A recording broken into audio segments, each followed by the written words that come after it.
Das heutige Gericht erfüllt vor allem zwei Kriterien, die mir heute sehr wichtig waren. Erstens, ich habe schon fast alle Zutaten da, die ich dafür brauche. Ich brauche eigentlich gar nicht einkaufen gehen. Und zweitens, es soll möglichst wenig Hands-on-Time brauchen. Ob es jetzt vielleicht beim Garen ein bisschen länger dauert oder nicht, ist mir egal, solange ich nicht viel Arbeit damit habe. Und ich glaube, beim Hensler habe ich gerade ein sehr gutes Video dazu gesehen. Es gibt Parmesankartoffeln aus dem Ofen. Und ich denke, dass es sehr unkompliziert wird. Und es macht wenig Geschirr dreckig. Das ist auch gut. Als erstes haben wir hier unsere Kartoffelchen, unsere Drillinge. Die werden jetzt erstmal halbiert. Der Knoblauch, den habe ich schon hier liegen, wird bei mir geschnitten. Warum nicht gerieben? Weil ich keine Knoblauchreibe habe. Ganz einfach.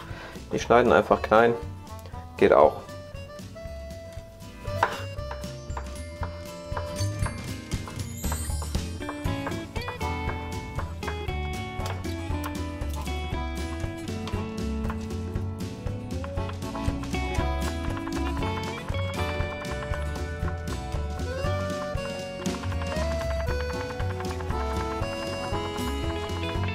Ein bisschen Chili kommt auch mit rein, mal gucken. Gut scharf. Ein ganz kleines bisschen Chili kommt mit rein.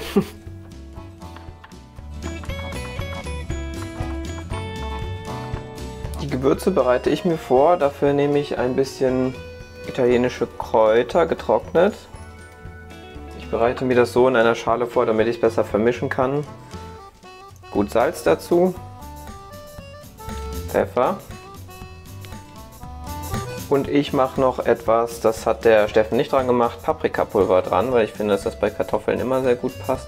Und dann einfach ein bisschen vermischen. Ich hoffe, dass es reicht, sonst mache ich einfach noch ein bisschen mehr. So, was Vorbereitung angeht, war es das eigentlich auch schon. Dann geht's los. Olivenöl. Parmesan, den habe ich vorher schon gerieben.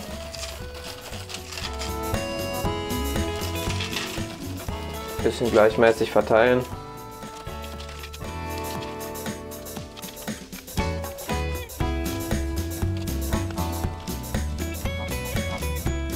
Dann den Knoblauch auch ein bisschen verteilen.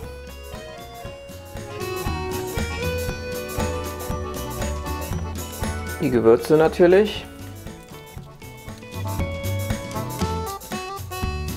Zwei Sachen, die Steffen draufgepackt hat, fehlen jetzt. Einmal das Panko. Das gibt es bei mir nicht, weil ich nicht alleine esse und es glutenfrei sein muss. Und das ist in diesem Fall natürlich sehr leicht zu machen.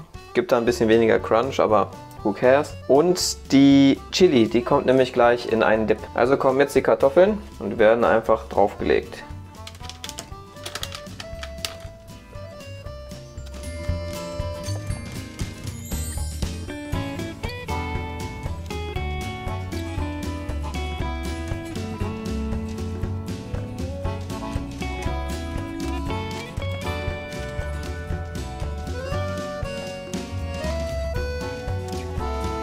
Dass mal keine Maßarbeit war. Einen letzten Schuss Olivenöl drüber und dann kommen sie im Ofen. Und zwar laut Steffen halbe Stunde 200 Grad. Ob mein Ofen das so hinbekommt, weiß ich nicht. Wir gucken nach einer halben Stunde rein. Eventuell bleiben sie dann noch was länger drin. Und dann mache ich wie erwähnt noch einen kleinen Dip dazu, während die im Ofen sind. Den hier hat wahrscheinlich jeder, der schon ein paar von meinen Videos gesehen hat, auch schon gesehen. Es gibt einfach eine schnelle Guacamole, Avocado, Zitrone, Salz und in diesem Fall Chili. Fertig.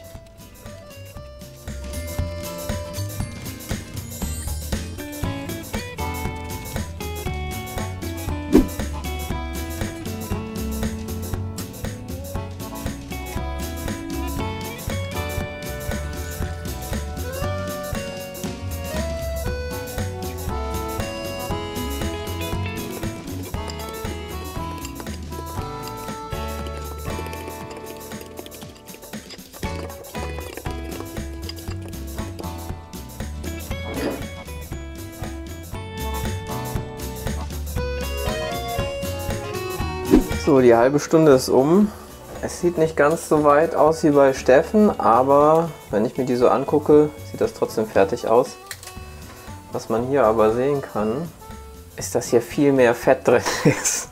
Ich Ich werde mal versuchen, das von den Seiten ein bisschen abzutupfen. Es muss ja sowieso erstmal noch ein bisschen auskühlen.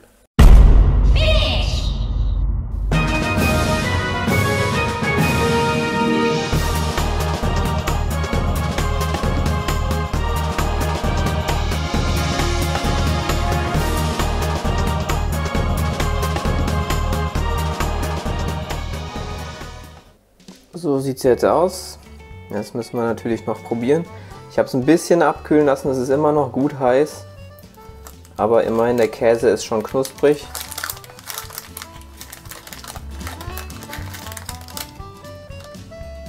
Ups. Naja, ist nicht so viel dran geblieben, aber hey. So, jetzt probieren wir es erstmal so. Einmal nur mit dem Käse. Hier vorne ist er noch dran.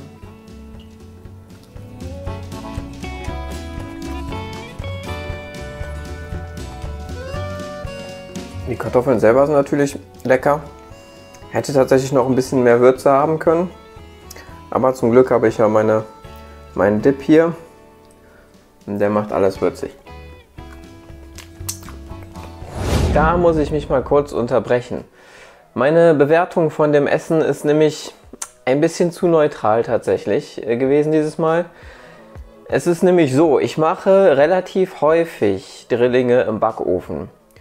Und auch ähnlich gewürzt wie heute. Und ich muss sagen, normalerweise ist es besser. Als Idee fand ich das total nett und ich dachte, man hat nicht so viel Arbeit, deswegen wollte ich es mal probieren. Wir haben das dann aber eben noch aufgegessen und ich muss sagen, es war ein bisschen lahm. Weil man hat nun mal größtenteils die Kartoffel, die ist natürlich ganz lecker. Aber unten nur ein bisschen Käse mit ein bisschen Würzung. Man hätte es jetzt natürlich noch kräftiger würzen können, man hat aber dann trotzdem diesen Käse, den man von dem Blech abpiddeln muss und alles krümmelt und ist fettig und eklig und mit Messer und Gabel kann man es auch nicht essen. Wenn ihr so wie heute Kartoffeln im Backofen machen wollt, dann macht es auch einfach so.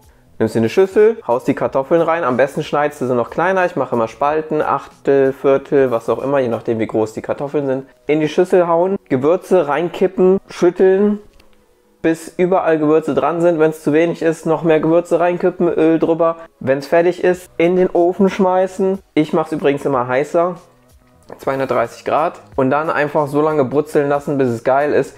Dann hast du nämlich schon mal mehr Oberfläche. Das heißt, die Kartoffel hat mehr von dieser knusprigen, leicht knusprigen Haut. Und du hast vor allem an allen Seiten Würzung.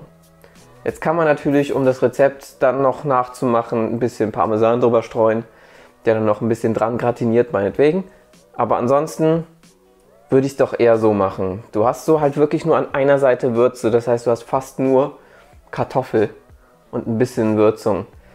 Also, retrospektiv muss ich sagen, es war jetzt nicht unlecker, aber es geht einfach viel besser, ohne sich großartig Mühe machen zu müssen. Deswegen in dem Fall muss ich leider sagen, schnelle Nummer. War nicht so geil, kann man besser machen. Trotzdem aber dafür ist es ja auch irgendwie gut hier, dafür ist der Kanal ja auch da, um zu testen, nicht nur kann man das auch, ohne Koch zu sein wie Steffen, sondern taugen die Gerichte auch. Und in dem Fall war es jetzt ausnahmsweise mal nicht so der Fall. Also falls euch auch so ein Content gefällt, gerne trotzdem jetzt abonnieren und liken und das nächste Video nicht vergessen, sind wieder Karten oder Zocken oder irgendwas, also jedenfalls kein Kochen. Dann nicht direkt wieder deabonnieren, denn das Video darauf wird dann wieder ein Kochvideo. Wir sehen uns, ich hoffe ihr seid dabei, bis dahin.